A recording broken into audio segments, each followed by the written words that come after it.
Another Tuesday, 5 Eastern, 4 Central, 3 if they're out there on the way far over there coast where we're hoping that the tracks stick around, man. They're kind of fading off right now, but we're hoping for the best. We were just talking about the OG Million, man, and if you guys are worried about doing a little bit extra racing, then you need to be able to come to St. Louis. It's moved a little bit closer to you for helping you on your behalf, but we always got to thank the same people we always thank whenever we start these GBR episodes. TSR Racing Products, get your transmissions in order. Champ's Performance Parts, get all the products you can't get from TSR from Champ if you can. Use the code GBR. He'll give you a little bit of a discount. BRG 3D printed parts can always print you anything you can't find at either of those places. Syntex Printing can help you shout out your sponsors on the side of your car. They're out there in Temple, Texas. Great products. Get you some of those GBR stickers if you haven't already. That's who printed those. They look great. Driven Racing Oil, use GBR 10. Best methanol oil, hands down. GBR 10 gets you 10% off your order, no matter how much you order. Proform Parts, visit proformparts.com. Get your carburetors, ignition components, alternators, starters, and much, much more. Thousands and thousands of SKUs over there. Go and hit them up. Look through there. See all the things that you can find out there at proformparts.com. And, of course, Crew Chief Pro Software. Need a little help with your dial-in? Don Higgins has set you up to help you figure that out. Visit crewchiefprosoftware.com. And, you know, you can go dead on just like the rest of us, man. That's George, what do you think about that? Is that a good intro or what? I like it. It was better than most, man. You're getting better at, I'll tell you what, 107 or 8 episodes in, man, you get better and better every time, Casey. Is it John Forceworthy? I don't know about all that. America is beautiful, and only a truck driver can win 10 grand in a day, all right, by drag racing. So, no, you ain't got John Force yet. You ain't kissed nobody yet either. That's the other part. So that's true. Old John Force messing around kissing somebody in the forehead. I can't say I've seen Elvis at 1,000 feet either, but we do bracket racing over here, man. So what do we got going on today? Hey, man, it's been great. It was a great weekend. I'm just going to highlight real quick before we get our guests here. I know a lot of you are here to see this person alone as the stands are beginning to fill up. The GBR community is starting to show up and chime in via chat. Welcome in Lorenzo Martin and Shane Boney. I've never seen that name, Shane. Make sure you hit that like and share. Hank is awesome business as an announcer, best in the business, Hank. So you're already getting some shout-outs. We'll get you on the screen in a second. But I had to say great job at TB Promotions. I really enjoyed watching Bowling Green. Heck of a job to the track staff. I don't really know what was in the glue or the water box or the Christmas tree. Whatever was going on, you was losing with sub 10 pack. And that what a lot of people's feelings probably got hurt this past weekend, dude. So hopefully you joined us on GBR. I'll massage your shoulders, make you feel a little bit better here in a minute, though. But, hey, keep you watching out because I know that May 16th, TB's Twin 50s is going to open up there at Gateway, Worldwide Technologies in Madison, Illinois. You'll get a chance to enter that race. If you snooze, I promise you're going to lose, okay? He's going to pack it out again as he did last year, probably a little faster than last year, too, especially considering what just happened in Bowling Green. So I'm not going to steal a lot of time, guys. Make sure you turn up the volume. Hit the share button, the like, the follow. Talk to us in the chat. We bring on the screen somebody's voice I know that all of you have heard before if you've been watching Drag Racing on Motor Mania TV. Hank Mulligan in the building. We're going bracket racing. Hank, what's going on? Hi, guys. Thank you so much for having me. Most people are probably sick of hearing my voice, but my wife is. I don't know about that now. Your wife might be. Hey, mine, yeah, I was going to say the same thing. Mom probably is, too. Hank, man, it's ironic. It's ironic, you know, the way we talk now. Like I used to get a lot of detentions in grade school and that for talking. You know, the teachers would always say, "Oh, you're never going to amount to nothing." And now I'm talking, you know, to make it an income sometimes. So pretty funny. Right. No. But definitely. I really just enjoy it. You know, I probably would do it for free, just because I like the racers. And Don Hansen always says, you know, it's the camaraderie. Only a couple, 2 or 3 guys are going to make money that weekend at the track. And the rest of us are there just, you know, to meet the people pitted next to you. You know, like I said, I went over and, you know, hugged your family the other day at Central Illinois Dragway because I've met him through the big money racing at SFG. And she's just always smiling and giving me crap in the staging lanes when I'm out and about, you know. And so a lot of people do that. It's easy to do. Right, right. You got to be talking about my Aunt Anita. You know, they've definitely been traveling the SFG circuit for a while, and my stepmom Kim as well with my dad. And no, man, it's definitely great. I know I've met you at least once or twice at an SFG event, but as always on this particular type of an interview, Hank, we have about roughly 10 questions formulated here. The first question Sure. always is the same. It's across the board. If you go back, look in the archives of any interview that we've ever had, the first question will always be, how did you get involved with bracket racing, Hank? Pretty easy, like mostly everybody probably. My dad,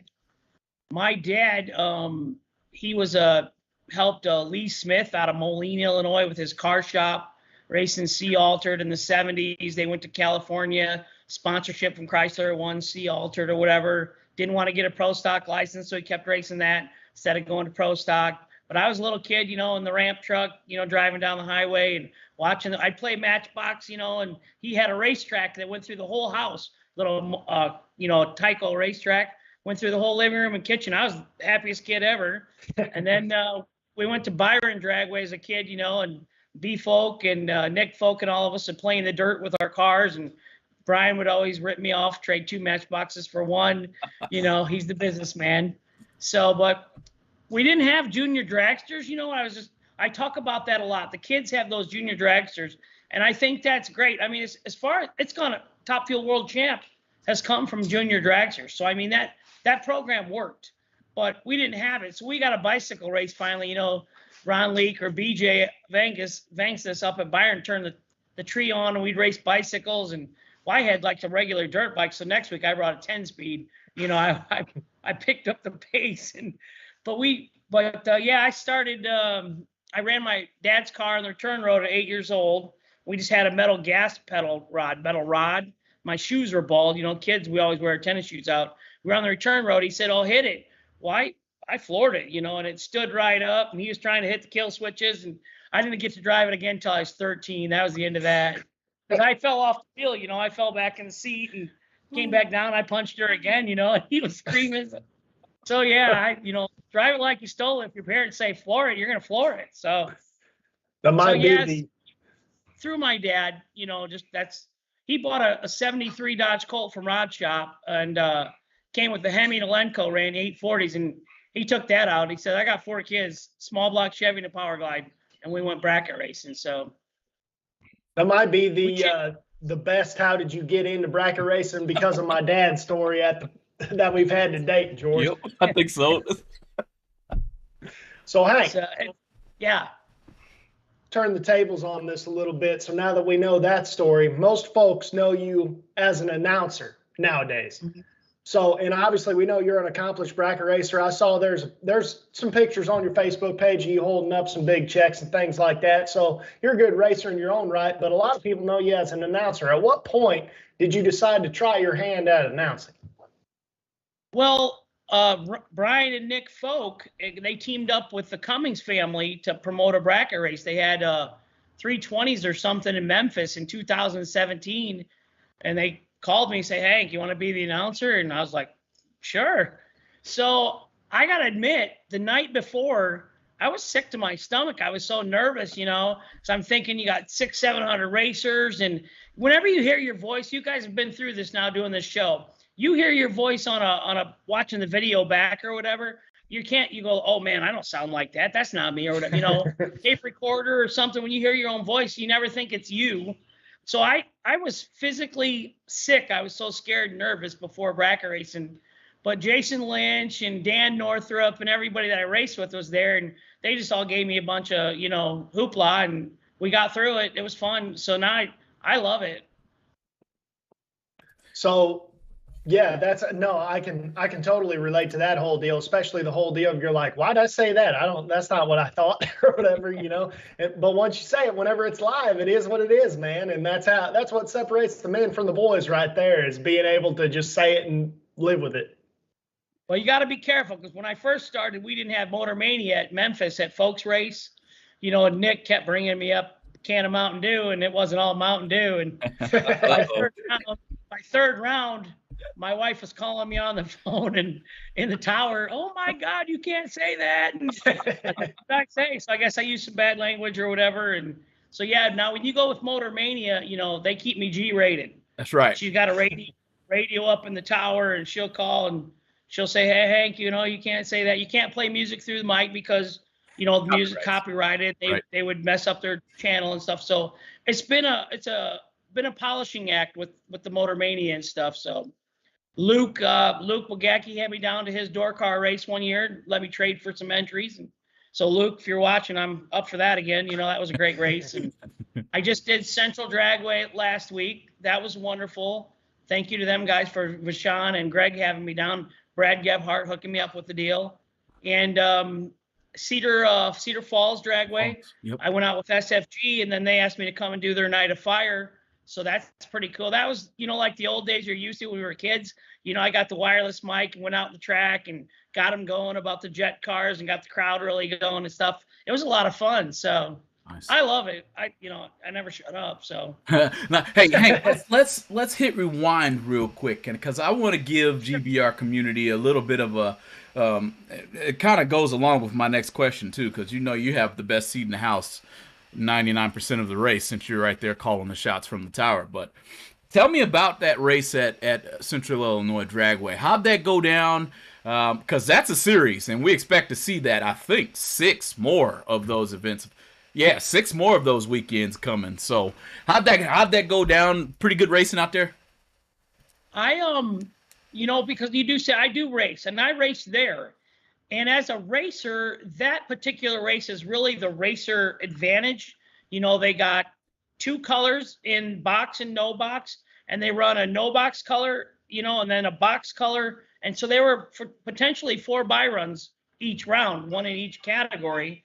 So, I think that was a good for the racers. The track is great. Timing system was new. You got the Gebhardts there working and stuff, and they've been everywhere and raced everywhere for a long time.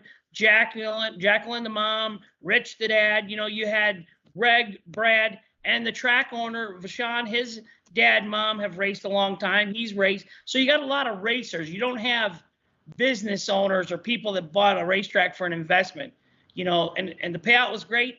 I lost by 3 thou 4th round. Rain was sprinkling on my windshield. Guess what? Next round, the rain came. They split the 9 cars left. Everybody got $1,000 but Hank. That was just one of those things. I'm glad to hear that, though, Hank. I'm in Texas, Series. Yeah, it's a great series, and they got that 10 grand points fund at the end of the year that's free. So you go back Memorial Day, you get some more points. There's 5 weekends left for the points, and then you got the free 10 grander out of the deal. Yep. And I feel like as an announcer, you would appreciate this comment too, because I talked about this with Ryan Gleghorn, because I'm sure if you've watched the show, you know how much I think the points program really promoted VMP's Triple Threat Series last year. And the fact that it was so exciting because they do half points if you lost first round and you had to buy it back. Now you only get half points. And George and I really pressured Brad to pressure Greg then to do a points program with this 7 series. And I think they're doing it that exact same way. And as an announcer, what do you think the points program provides as far as an excitement towards the end of the year and keeping people invested in wanting to come race? Well, we chased points in NHRA Super Comp for a lot of years. We went to Pomona, California national event. Then we go to Phoenix and wait for the national. Then we go to Dallas Divisional, Houston Nashville, Orlando Divisional, Gainesville. We'd be gone till April. But so points, but you get at the end of the year, and it's kind of dumb because in NHRA, 10th didn't play no different than 3rd in Super Comp, But boy, you'd like to have that 4 on your hood scoop instead of 10. So I think it's crazy how it mentally affects you. Points are great. It gives you a chart of where you're at, how you're doing against other people. And it's an incentive. I think that's why track owners do it, is to keep the car count, keep you coming back. That's why Kyle with SFG is going to have one again this year. And, but I think you got to go 5 out of 6 or something again or whatever. But obviously points are always good. I mentioned the GBR a lot. on the mic this week Oh, yeah. because you guys got a sign right there on the hill across the Awesome. tower. So, Yep. That's pretty cool. That's pretty cool. Appreciate that, man. Any publicity we can get always helps us out, man. It's GBR is just something that George and I kind of started to try to get everybody together and talking about bracket racing and promote the sport a little bit. So anything that we get other than that is great just to get more people involved. That's true. It's true. Growing community. You can't do it without them either, Hank. So, no, and as I said, you have the best seat in the house at a drag strip for sure. when the air conditioner's working. Yeah, I would have to say it's probably a little rough if you don't have any air conditioner up there. But we talked kind of backstage before we came live here about how you got to witness Gateway with stages, the bar across the pits, and things of that nature. So I'm going to use that as a reference point when I ask, how has mega bracket racing or racing as a whole changed from those days of the old Gateway to now? And it seemingly that's a big, broad question, but if you could throw a dart at it and hit something in the middle of how you think it's changed over the years.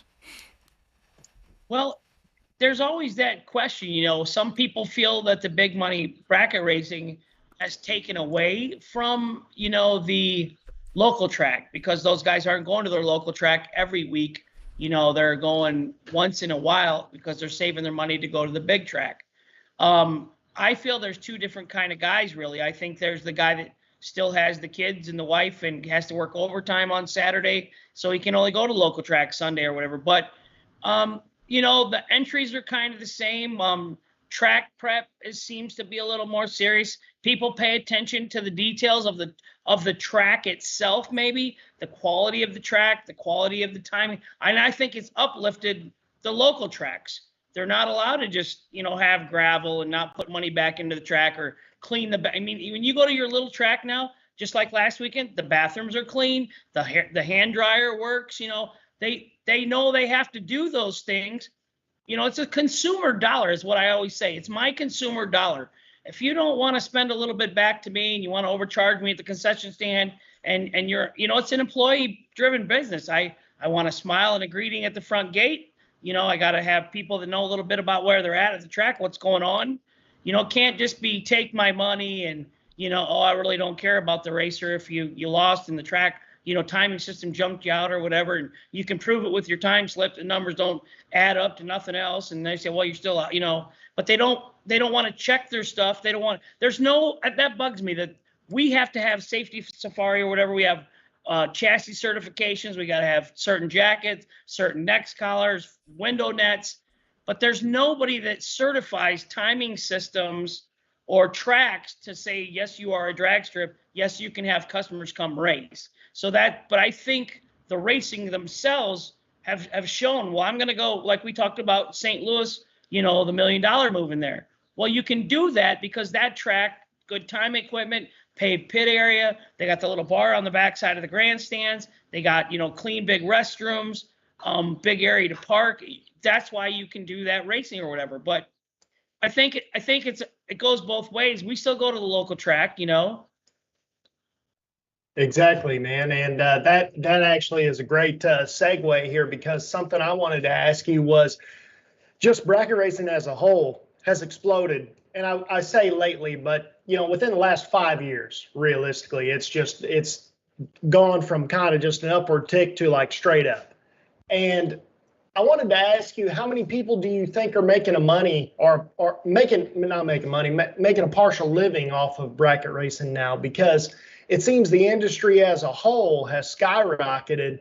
Like I said, in the last 5 years, and tons of jobs are created within this industry, be it promoting events, be it working at the events, concession stands, lanes, gates, otherwise, drivers, announcers like yourself, on and on and on.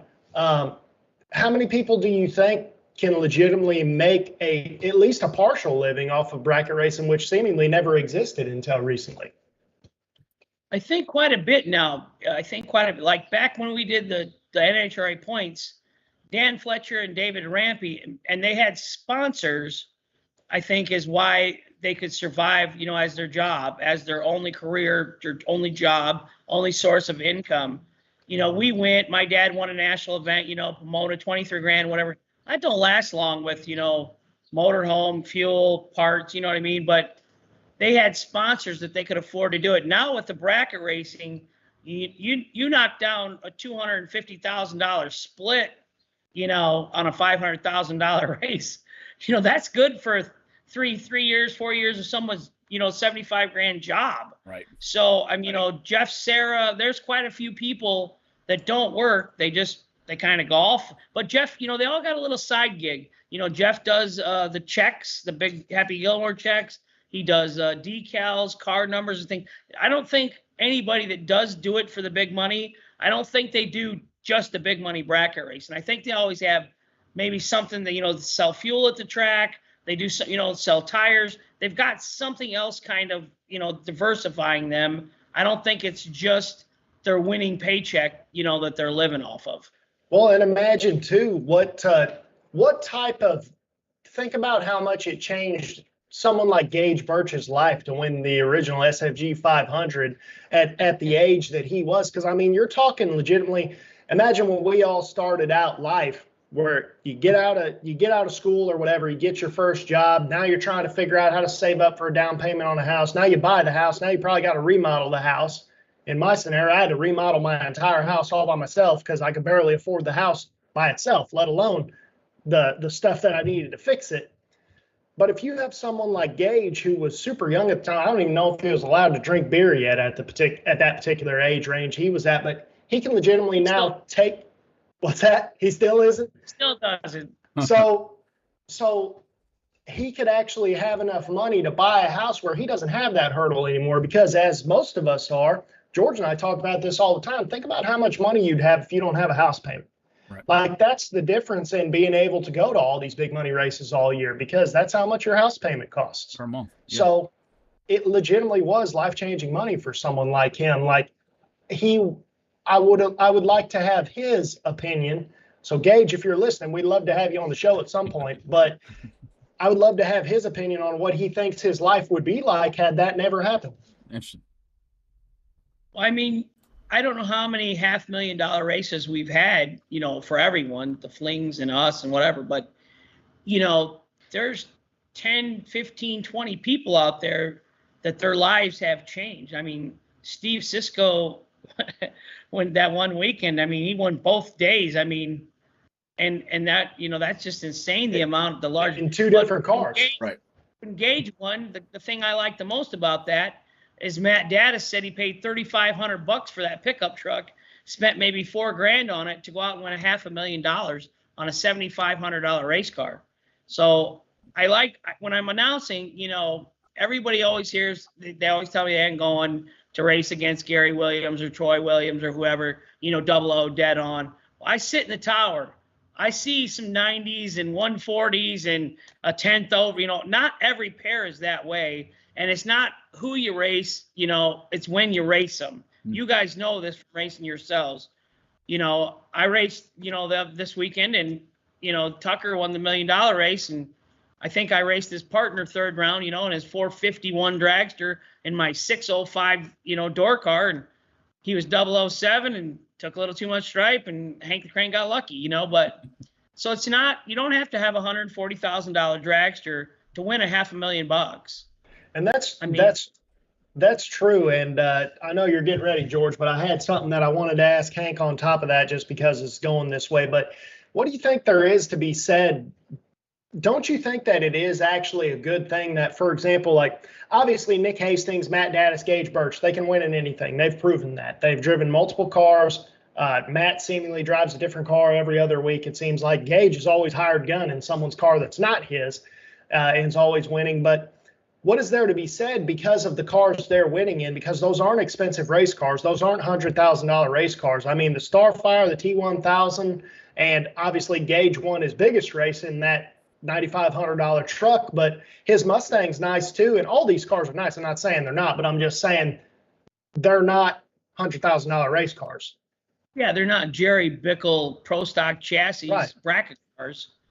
I think that it's great for racing. That's what I tell Kyle sometimes in Michigan. When you keep the door cars and the dragsters separate, I think that brings out that 60-year-old guy that's been racing that car for 20, 30 years at his local track, and now he's going to come out and try in the big race.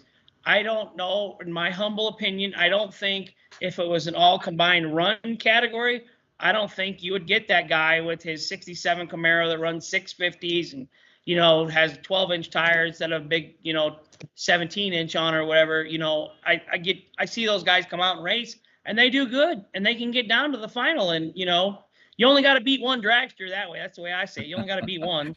So no, that's cool. I got that from my brothers this weekend, because I don't know, I beat like 3 of them or whatever. And my brother said, "Oh, can't beat dragsters in a door car," because I always hate it. I hate when they're not separated. I like chasing, the 650 door cars down and stuff, have fun, but whatever. So I think that the cars, I think what you're saying is that if you buy the right equipment, if you pay attention to the people that are having success and you buy kind of the similar stuff, if you don't get all exotic, with fuel injection and, crazy stuff, I think you can just put a small block or a big block, carbureted, 2-step, power glide, and trans brake. And I think you got a car. Everything you can buy, carburetors from ATM or whomever, that makes great, consistent stuff, right? When you put it out of the box, you don't have to know that much about, adjusting carburetors and things and how to jet them and what, I think you can buy something that'll run within worst case scenario 300s usually, right. And I like seeing the different cars, by the way. We had that Dodge, what's that Dodge Express red pickup truck they sold in the 70s or whatever with the smokestacks out of it. Oh, yeah.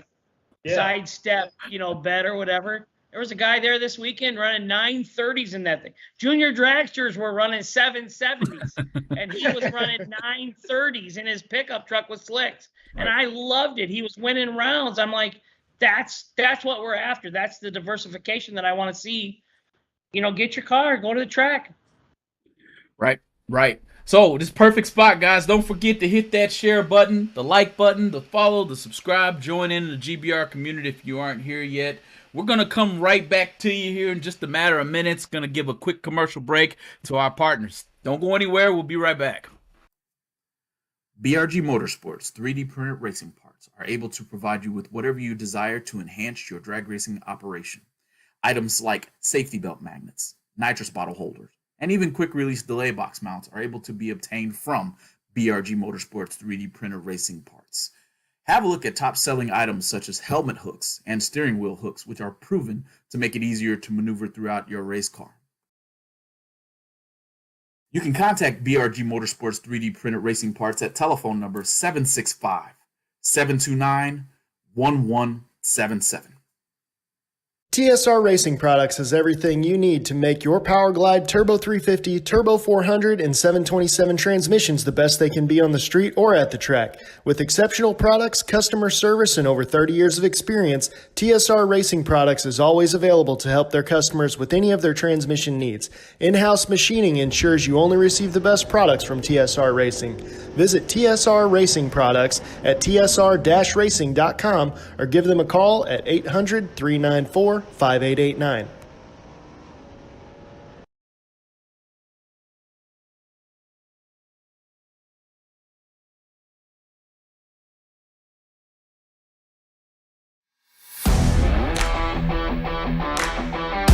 Innovation never sleeps at Proform, and we're making our popular Black Race Series carburetors even better by adding new features that will set them apart from the competition. Some of the newest features include a newly designed main body with contoured Venturas for better airflow and a new inside and outside 2-step down leg boosters for increased atomization and better throttle response. Also, newly designed fuel bowls with increased internal baffling for better fuel control and a lower fuel ramp for reduced turbulence. There are also some new upgrades to point out. The fuel bowls now both include nitrofill floats, and the throttle base plate now has slabbed shafts for better airflow.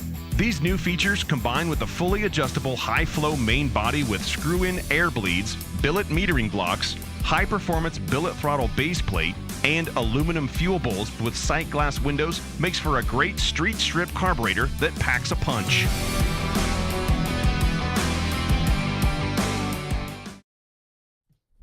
Welcome back. Welcome back, Going Bracket Race community. Thanks for being there, chiming in, hitting that share button, hitting the subscribe button. Welcome in as we continue to talk with Hank Mulligan. Thanks as always, Crew Chief Pro, Driven Oil, TSR for your transmission products, Ken Jones Performance, Champs, Syntex Printing, Team 14, BRG 3D printed parts. I forgot to mention, guys, I had him make me a bump down button holder that I actually am employing now. I've been caught too many times looking for that bump down after knowing that I missed the tree and forgot to stand on the throttle. And next thing you know, what I thought was going to be a better light was far, far worse than what I was originally anticipating trying to bump down. So it's right here on my finger now, guys.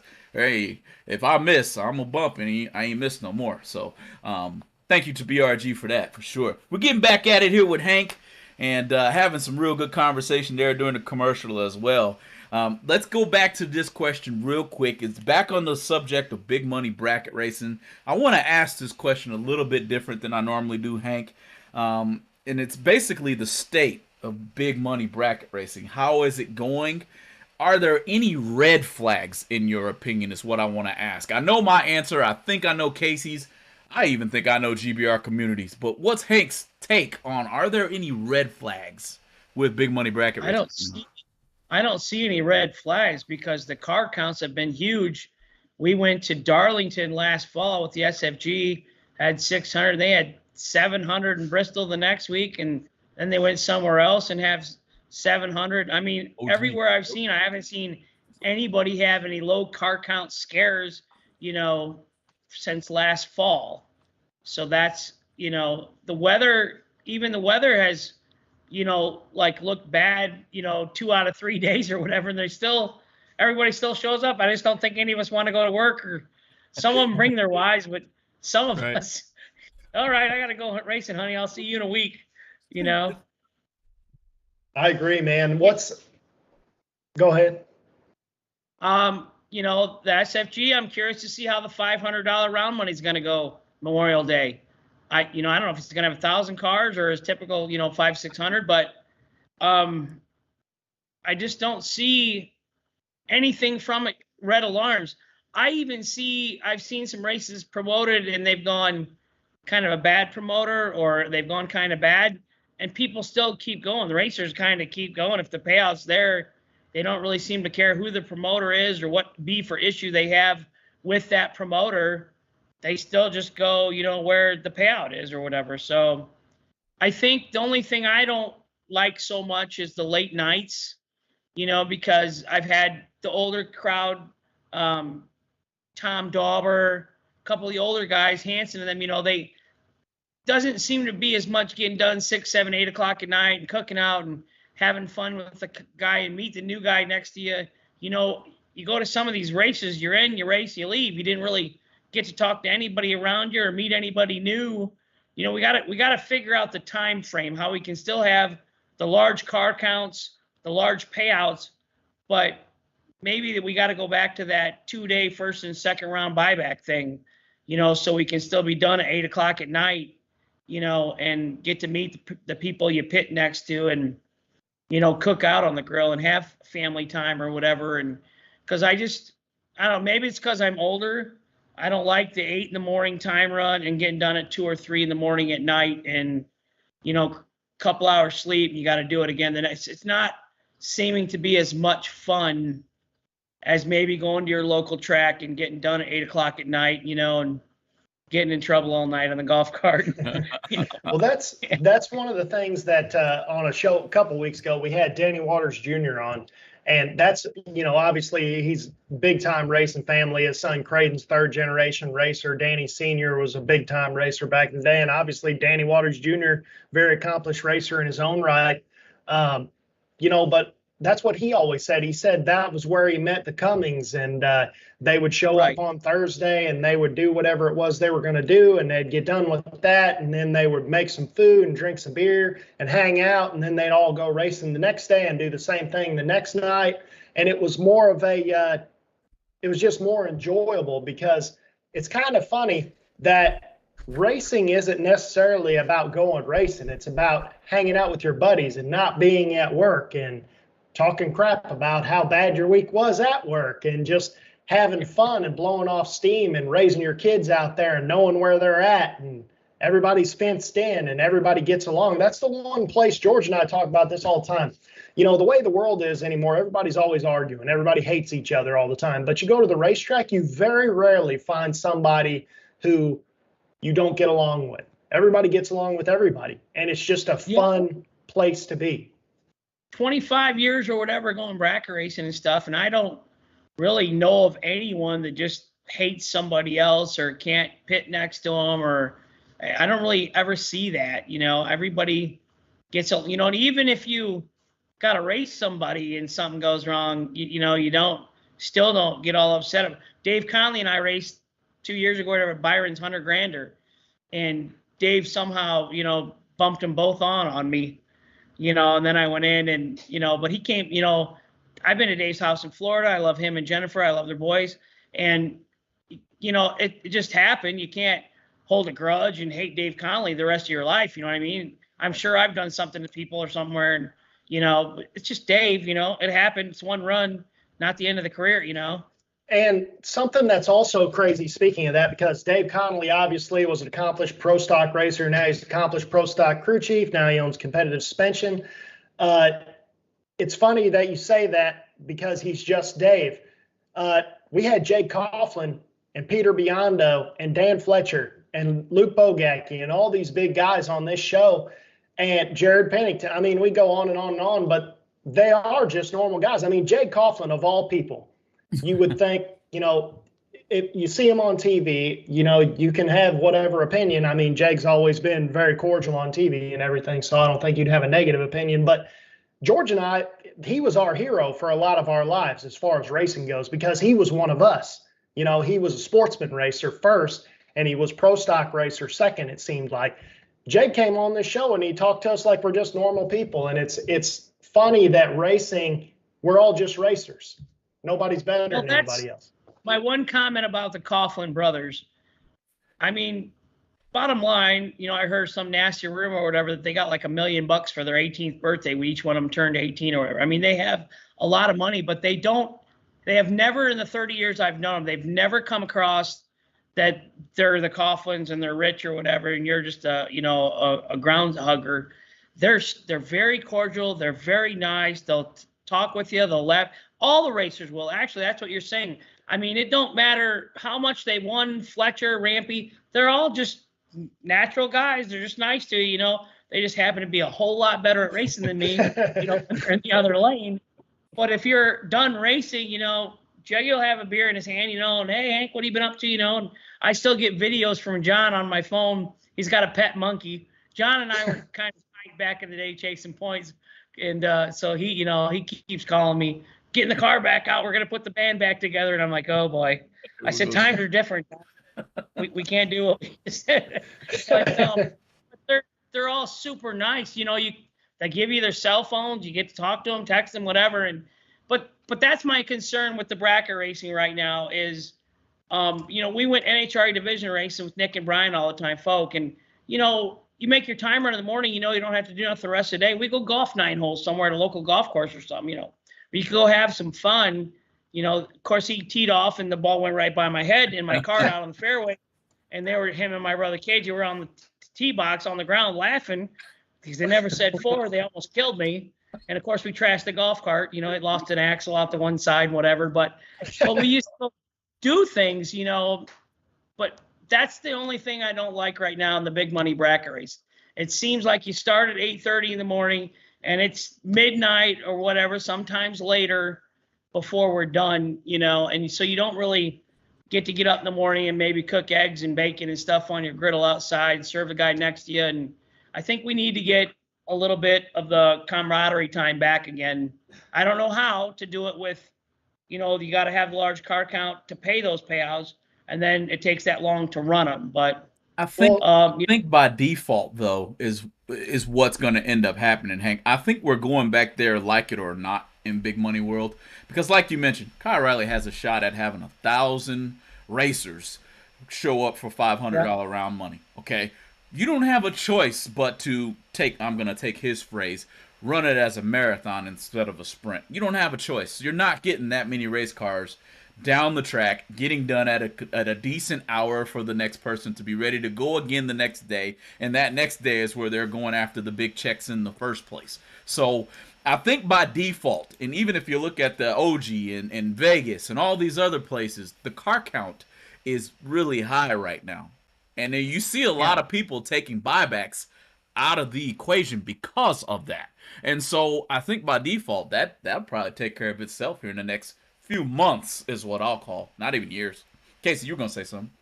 Well, I was just going to say, do you think that is the next option? Do you think the next option is to potentially go back to kind of how it used to be, and one goes up, one comes down, and we don't have buybacks anymore? Maybe you have a double entry. And I said this on a show a couple of weeks back. And since we got Hank on here, I know Hank will get in Kyle's ear about that. And I think he might be the person that would try this.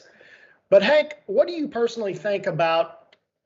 I put up a scenario the other day whenever we were talking about, this is another race that they had to take buybacks away because they had so much participation, which is a great thing. If they have to take buybacks away, it's way better for it to be because there's so many cars versus weather.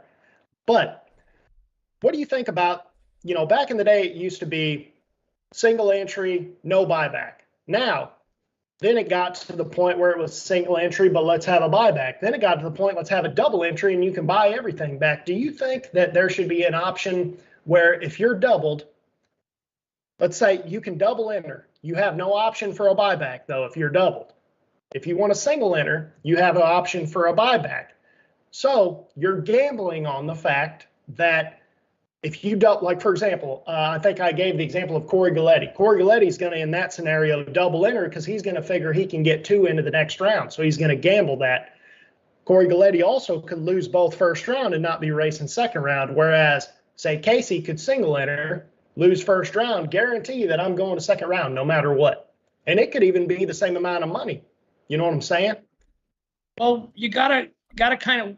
It goes both ways. See, I started from the racer background, then became the announcer. So my mentality has always been racer, entry fees, prices, round, And then when I got in the tower, I started seeing where they do a cheaper entry, like $299 for 320s or something, which is not realistic to pay that payout. They need the buybacks, and it has to be a high percentage above 85%. Just to make money. That's how the buyback round is their profit. Mm-hmm. So you would either have to raise, the entries up to lower it down, which might be doable. People say they do it. But to answer your question, we did it to ourselves Saturday. We self-disciplined ourselves. My brother double entered his dragster. He won one entry and lost the other. And he's talking about I said, no. I said, you got one in second round. That's enough. Don't wear your junk out. Not enough cars to try and run around. I said, you got to second round. So we self-imposed. We didn't need to buy back. We didn't need to do all that. You got one in second round. You won one round, one entry. One entry's in second round. Leave the one you lost. Don't buy it back. Just call that a day for that entry. So we kind of self-imposed on ourselves. My brothers, we're going to Byron, 256 cars, 128 dragsters, 128 door cars. So my brother wants to double enter the dragster. I said, Sean, you get to the second round. That's 64 cars. Third round's 32. After the buy, I said, you can't double enter if you're in third round with the same car twice, 32 cars. You won't get back in time. You won't cool off enough. I said, so I don't know. I understand the buyback. If you drive 1,500 miles to a race and you lose first round, you probably want to reinvest in yourself. But I don't know. What's your opinion on buybacks? Should we just get rid of them altogether, or? Well, I agree with that. It would have to be something that was put up front. But in a 3-day scenario, what I've noticed anytime I've attended multi-day events is, first of all, you have to have an absolutely terrible weekend that you most of the time we're not prepared for the most part, to have a terrible weekend across all 3 days. You're going to have one reasonable day, maybe not a good day, but you're going to have at least one reasonable day that you're like, I did okay type thing.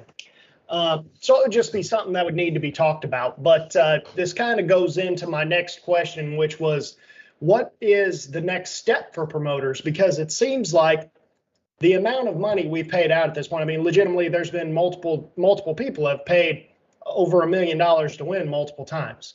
So it seems like the amount of money that is comprehensible to pay out for an entry fee for somebody who's not a multimillionaire and getting all these people involved, the amount to win has reached its peak or its limit for now. So well, what about if you did, the entry fee at a price that you wouldn't require buybacks or just no buybacks, but only paid out depending on how many entry fees, the percentage, like you guarantee 100, but if we have the 300 cars at this price with no buybacks, we'll pay 150 or something. You know what I mean?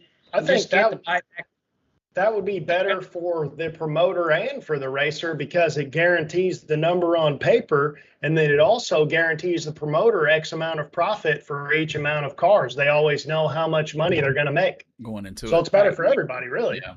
You don't have to have them.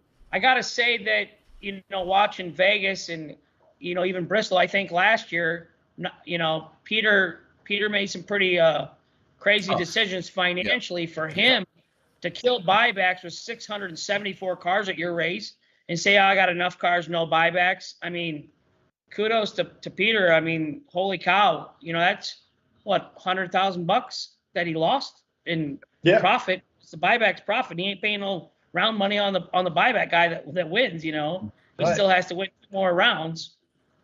Exactly. So, I mean, I don't think you can do away with buyback completely, Hank. I think there has to be a formula. Maybe somewhere in the middle.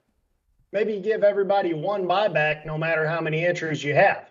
You know what I'm saying? So then that cuts down on the buyback round, because the thing is, buyback round at a race that you're going to be so heavily invested in, where you're going to spend $1,000 for the weekend or whatever, you're going there, you're going to buy back if you have to, because you're too over invested in it. You have to do that. So basically what that's saying is that unless someone broke, 95% of the cars are coming back, which means you're running second round twice. Well, the first round took 5 hours and nothing catastrophic happened.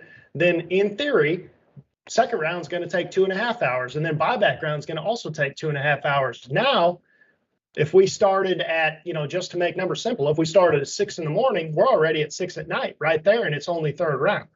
Right. So, And that's what happens most of the time for us. Right. And then we're on, and I think we need to do something about the splits. Taking too long. I think the promoters need to kind of have a preset split.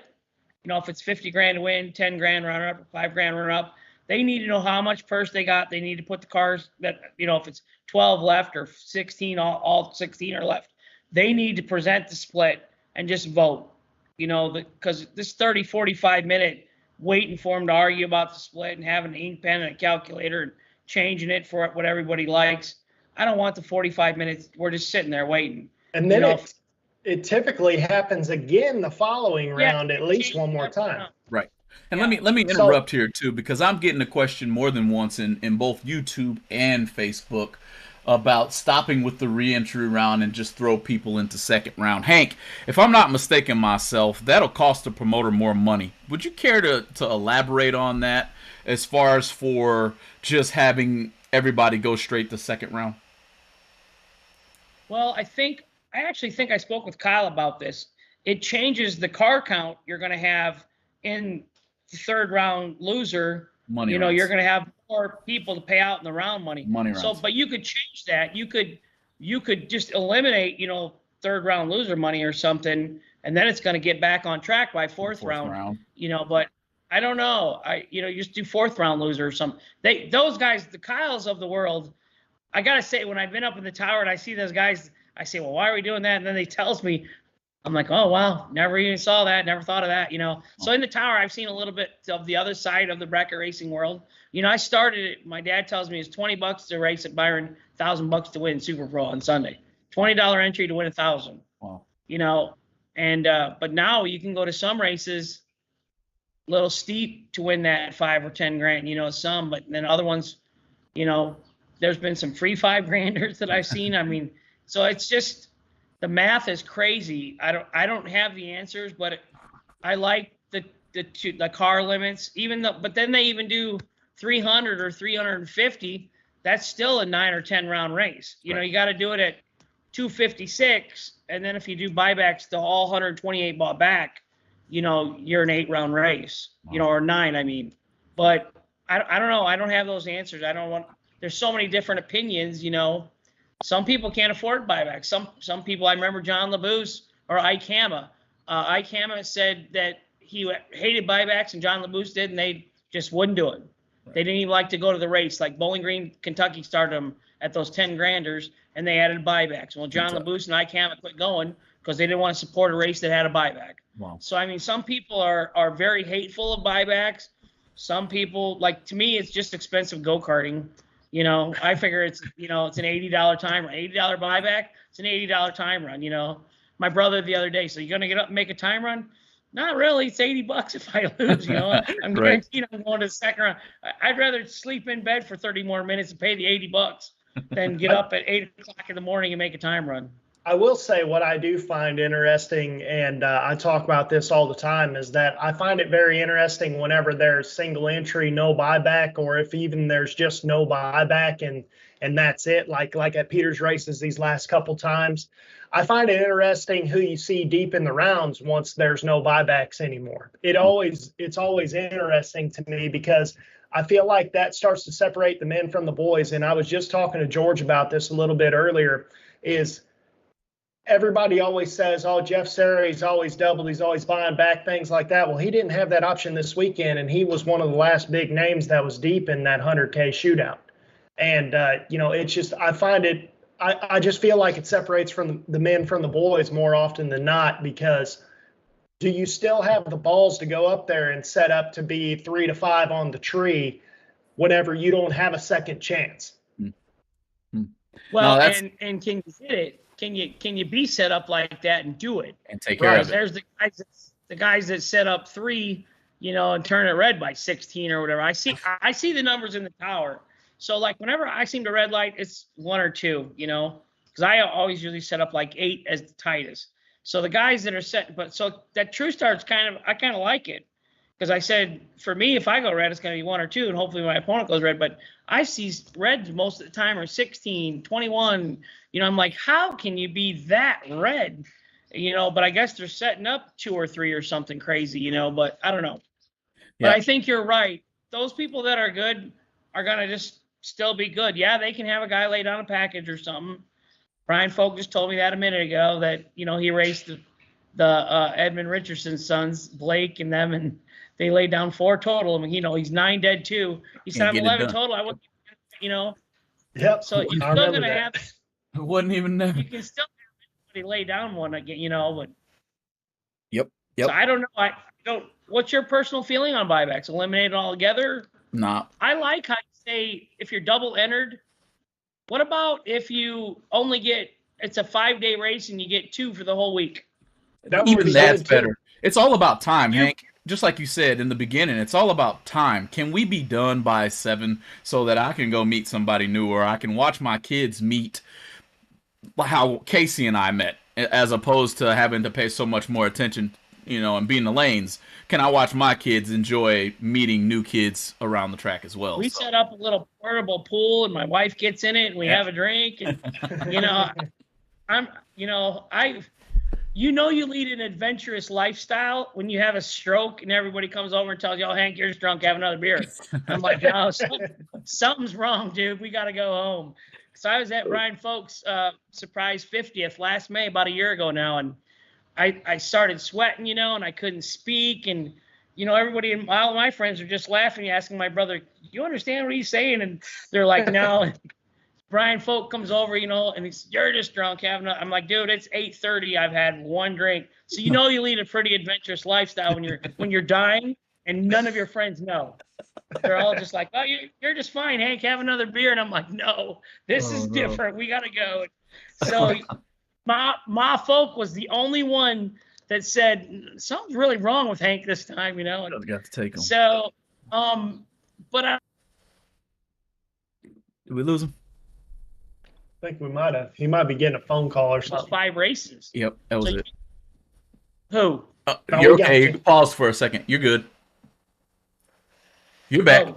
Yep, you're back. Oh, so I'm saying if you got a 5-day race, you could only get 2 buybacks out of the 5 races possible. If you lose on Thursday's 15K warm-up, you might not want to use your buyback option that day. You might want to save it for a 50 or the 100. You know, so maybe the 15 grander won't have as many buybacks unless they're not planning on getting to the million or something, you know, because there's some, you know, that go to the million and race the 30s or whatever and don't plan on racing the million unless they win some money. Yeah. I say that's a good idea right there, is just say you only have so many up front, because then you're not getting rid of it. You still have it, but you have the option to use it, and then it gives you another strategic advantage right there, because let's say you're doubled. If you're doubled, and let's say this is, you know, let's say it's just like TB's race last week. Let's say the 100K is on its own, but let's say it's the 25, the 50, and the 50. Do you gamble in the second 50 being like, I'm going to buy back both my entries right now, and it's all done that day, and hope that I get in this 50, you know, and then you don't have any left. Right. You might get to Sunday and not have no buybacks left for the 25 or whatever on Sunday. But you could always add another little side note to that. If, say, you get 2 buybacks and you haven't used them, you could maybe sell them if somebody else needs them. But you would have a limit on how many buybacks are going to be available for the whole race or whatever. Right. That's pretty neat. I would say that part I don't think would work, because the whole purpose of it, in my opinion, in this conversation is to eliminate so many people buying back. But it is an interesting idea. Yeah, it is. I also see a little bit more of a barrier in bookkeeping. Who's sold, who's buyback to who. Yeah. Man, those ladies at the registration desk ain't gonna be happy with that idea, Hank. You might have some well, you might not get any iced tea up in the racers booth if you do any of that. So Casey and I have kind of dealt with this conversation within ourselves. I think I've had the conversation at the track a few times with a few of the guys that I race with even.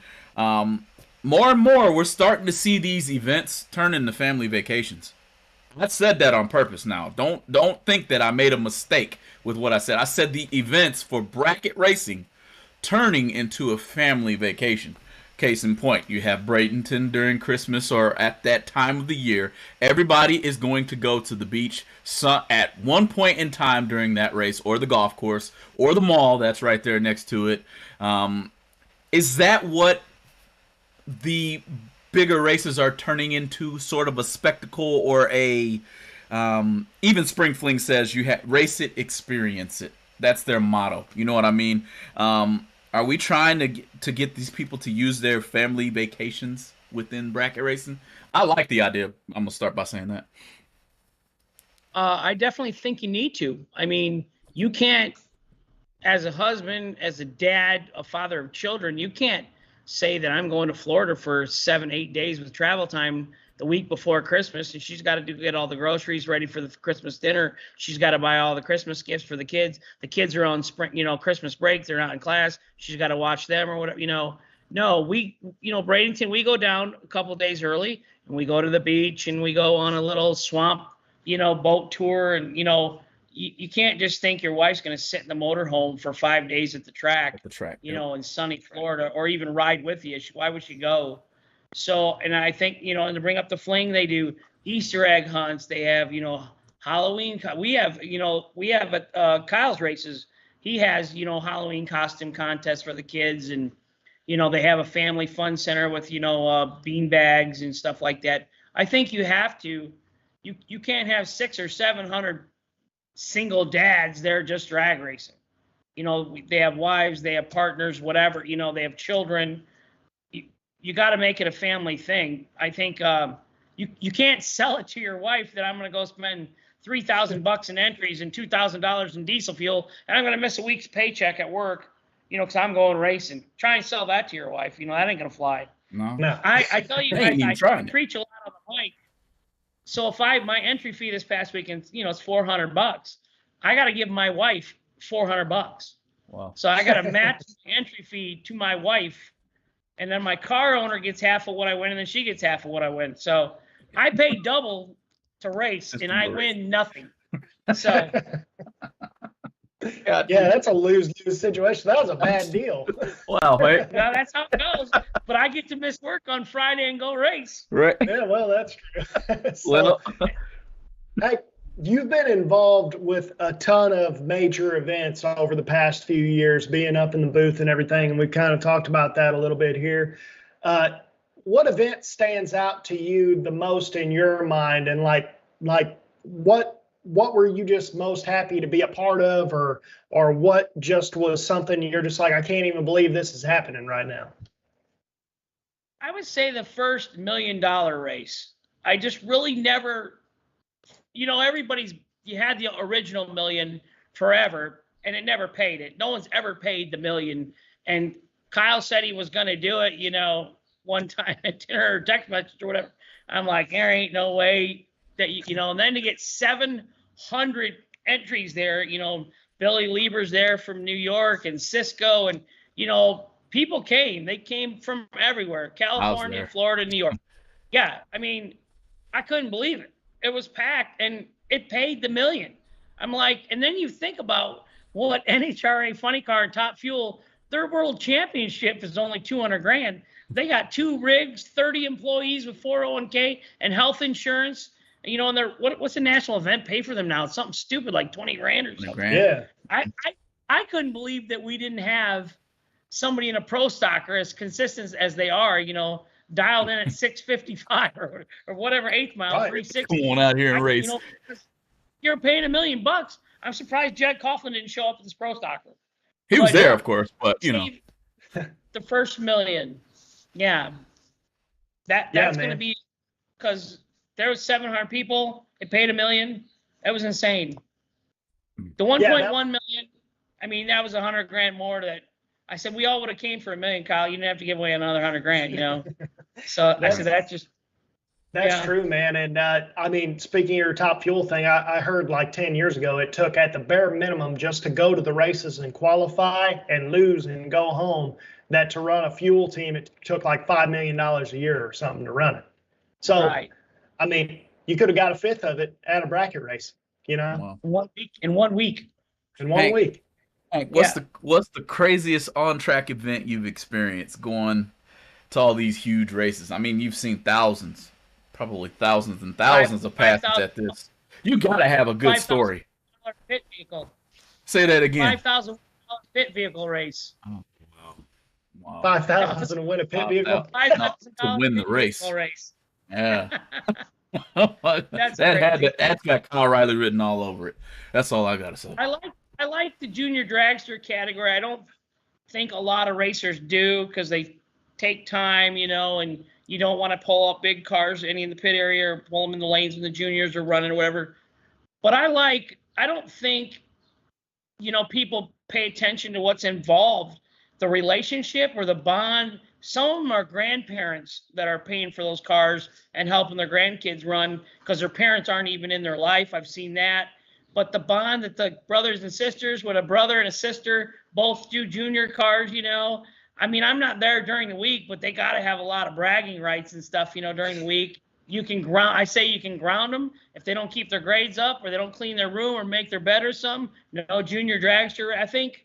And we've had an NHR Top Fuel champ come from one of those cars, start there. So I think that maybe it doesn't get, but they raced for $500 the other day. I think $500 to win a junior dragster race is quite a bit of money if you're 8, 9 years old. Yeah, man, whenever I was little, you weren't allowed to pay kids, so I always got those college certificates or whatever they were all the time. Savings In bonds. fact, actually, I don't know if it was allowed. College. Yeah. I don't know if it was allowed, but at ET Raceway, when it was ET Raceway, it's Flagler now. I want to say I won one of the very first cash money $1,000 junior dragster events. that now it's past statute of limitations, so they can't get me for it. But needless to say, I didn't get that. Dad got it. He gave me I think he gave me $100, which I was like, oh man, I'll buy me some video games or something like that, You know, I have a couple of viewers in here too from Extreme Raceway that are actual junior dragster drivers in the community as well, and to see those kids, get into their element is something that I really I look forward to that. I actually go and watch junior dragsters standing next to the starting line. Them son of guns are a whole lot louder than you'd expect if you're just watching it on Motor Mania. Well, but definitely, George, I love that class for sure. That's something that I'm hoping, because Doug Foley's competition director at IHRA, and I don't see any reason why. And I say this, I don't know, I want to say every couple shows or whatever, but junior dragsters need to be allowed to run like a Honda or Polaris automatic four-wheeler motor. So that way, first of all, then we can have mufflers on them. Second of all, the motor will last for their entire career, and you can go get parts down the road. Yep. And they probably won't break, because guess what a 250 four-wheeler is made for? It's made for a 10-year-old kid to go beat the crap out of it, never change the oil, sell it to someone else, have them do it. And they don't, you could go find one on Craigslist right now and it'll still be running. You can find three-wheelers and stuff. It doesn't make sense why they got to have those loud Briggs motors, and especially because all it needs is a new carburetor kit off of Amazon, and that's just about it. And the whole thing's running all over again, So, yeah, and it doesn't make sense. They're pretty pricey. Some of them I hear are really a lot of money. Yeah, I'm looking for my boy right now, and it's good Lord, I can't give up 20 grand for a junior dragster, my man. I can't do it. If I find me a $4,000 one, I might try to do that, but that's gonna hurt too. $7,500 pickup to go race for a 500 grand. Correct. Exactly. Why would you spend 20 on a junior? Exactly. Right. So, Hank, we're about at that hour, man. We like to try to keep it around there, not take too much of your time. But who do you have to thank before you get off here, man? Because I know you got a lot of people involved with your racing program, announcing program, things like that. Well, obviously you got to thank your dad. You got to thank God, because I'm alive after that last year deal, so. And I fell the other day running my chainsaw. I fell on the chainsaw. The blade stopped, didn't cut me. So I don't know why he's watching out for me. So I should be dead 10 times over all the things I've done in my life. My dad definitely for getting me going in it. My brothers, for still doing it with me. My wife for letting me go and spending money. I don't know why she does it. I want to thank Kyle. Other people let me announce, but when I had the stroke, and then last year, right afterwards, I went out to Darlington, and I sounded like Harry Carey after the 7th inning at a Cubs game. My speech was bad, and he still let me come. He still paid me my full deal, and took good care of me. And that was big, that he did that for me. So I appreciate that. So race wise, Scotty helps me with the tire deal. Always gives me a good deal with my tires. ATM carburetors, the Neely family. So yeah, a lot of people help me. Troy Williams, FTI, he helps me with converters and things. Kevin Kleinweber out of Hughes Performance and Transmissions. He's my buddy, Kevin. I got stories, things we can't talk about with most. I've been doing this a long time. So we had one story I'll say. We had a pickup truck demo from my work. I lived in Indianapolis. I took a demo truck to the Joliet National event. So we left the tavern one night. Nick Folks says, hey, you got to leave it to the floor and you can't touch the brake pedal. So, we just had to pop it in gear. It was on the rev. We just pop it in gear and went out. And when we got to the track, I put it in neutral and it's held right there on the rev limiter. And the guy, asked for our tickets. And we never let up off the gas, just kept the floor. We took off. And they have that dirt track there, with the stands. They have a big fancy sprint car track. Well, we went out on that. That didn't end well. I crashed. So anyhow, Jake Hodge or somebody had a post a couple weeks ago on Facebook about, the most obnoxious or adventurous racer or whatever. And I didn't get my name down, and I've done a lot of. I was like, how did you make that? I said, maybe that's good that I didn't make it, but so yeah, I go both ways. I'll race, I'll announce, and I'll run with the devil a little bit, So it's all good. Awesome. Casey. Thank you guys for letting me come on. This has been a lot of fun. I really appreciate it. Anytime. I like the show. I like it, and you have a lot of great guests. Like when you say Jaggy and all them, and Peter and Fletch. That's a lot of depth you got going on there. We appreciate you saying that, man. Directly from Greg Gephardt as well, Hank. Directly to you, he says, "I have to give a shout out for you doing a great job this weekend announcing for us at Central Illinois Dragway over the weekend. You kept the Lucky Sevens race extra entertaining, and that you're a pretty good singer too." Oh boy! Tell him I said thank you very much, Greg, for having me. You guys, you got a great race series going on. You get that asphalt into the track here coming up. It's going to be a great place. The timing system was wonderful. The track was wonderful. But I got to say, I go to some of these big races, and we don't always bring like the starting line crew in that, and some of them just stand there and lean on the broom all day. They watch the oil dripping. They don't do nothing. The people down there, dude, if there was a rock or a pebble on the ground when the car left, I mean, it was craziness. They hustled all day, and it was great people. So that's good to hey, know. what about we need to get Johnny Coughlin on your show? Hey, just tell him Tell him to come. say when. I'll write his name down. There you go. Because he's Yeah, back man. racing this year now, so get John on. Wow. He can do it live. He can do it live with his monkey bell on his shoulder.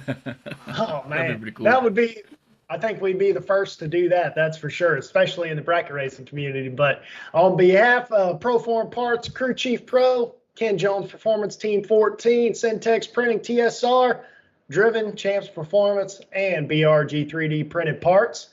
We'll see you next Tuesday. Take it easy, guys. Thanks.